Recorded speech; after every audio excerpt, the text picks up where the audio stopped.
Coming up on today's episode of the Space Update, Gabriel and I talk about the Shenzhou launch, GPS-3, and SN16 race, and much, much more. This is the Space Update, episode 5, starting now.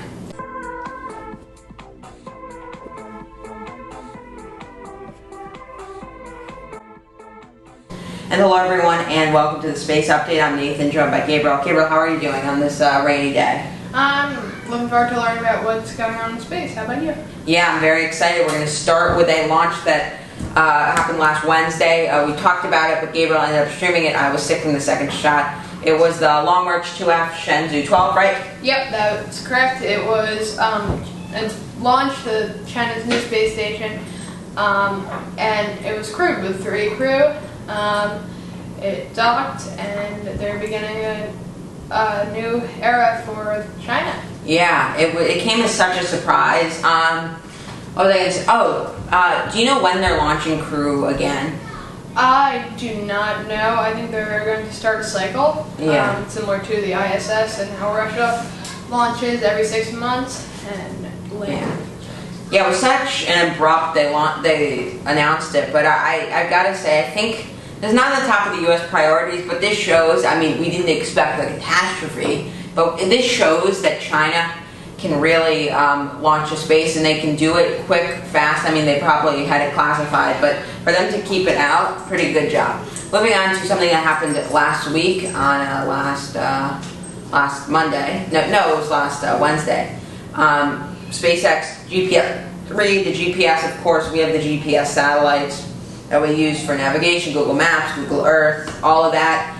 So that's run by the Space Force, used to be the Air Force, but they make sure everything's going. This is the 3rd GPS satellite that's coming out, 5th mission for SpaceX, so all good mission. Alright, now Gabriel's going to talk about the Starship SN16 race, not in money, but in something else. So what happened? So it got raised onto its launch pad. It's getting ready for the launch, hopefully coming up soon. And nothing much. Yeah. Elon Musk announced that he's going to try and do a hypersonic flight with it, although we'll see about that. Yeah, they're first going to have to do a hop before a hypersonic flight. Yeah. I mean, what's a hypersonic flight for people who don't know? I think it's just like a flight where they go as fast as possible. Yeah, because they lower the speed on that just to make sure everything's well. Now we're going to move on over to space bits. So Gabriel, what are your space bits? My space bit is Starliner, which is getting ready to launch on July 30th. It's their second launch after last time. I think it was December 2019. Yeah, something like that. After the launch then failed. I mean, it launched successfully, but once it got into orbit, the clock on the vehicle stopped working, and it means that they couldn't dock with the ISS, and like such small things, small errors can cause a whole billion-dollar mission to fail. And hopefully this one's successful. I wish ULA the best of luck. So and to talk about that first one, that was uncrewed. Starliner is going on the Atlas V. It's crewed as part of Commercial Crew, which is SpaceX Dragon, but they were ahead because of that setback. And this is going to be a crewed mission, right? No, this is not going to be a crewed mission. Oh, the first Boeing.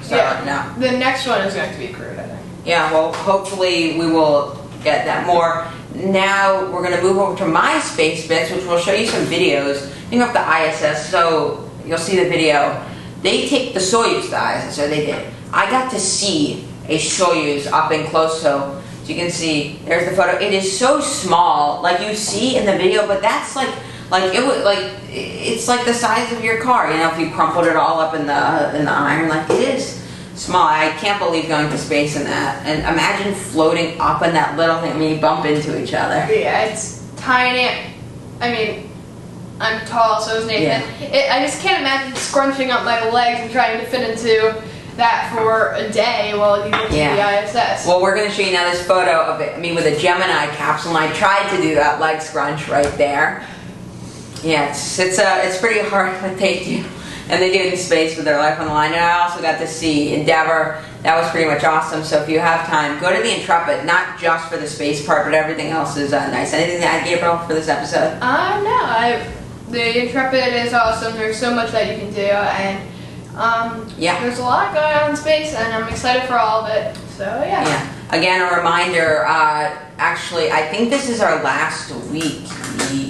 Yeah, of the space update. Well, we're gonna keep it going, but we have to do tapings because Gabriel's going away. I'm going away, so the next space update, which comes out the 28th, it's gonna be recorded on the 26th. So I doubt anything will change. But we wish you well, and we will see you next time. See you next.